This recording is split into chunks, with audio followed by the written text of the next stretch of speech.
Hi guys! Have a nice day! So, ngayon nandito si Key America ng Bisaya sa bahay ng mama lola namin. Sa mga nagtatanong ho pala guys, si Key America ng Bisaya ay pamangkin ko po. Yung mama niya ay kapatid ko, ate ko. And then nandito ako sa bahay ng mama ko. And then this is Kiana, my daughter. Say hi! Hi. And this is my pamangkin, Key America ng Bisaya.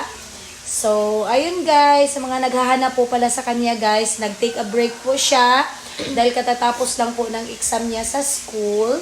So, ayun, kaya wala kaming masyadong vlog at nagre-rest lang po muna siya. So, thank you everyone and see you all sa aming live mamaya at 8 p.m. Pinas time. Thank you! Bye! Bye-bye. Bye!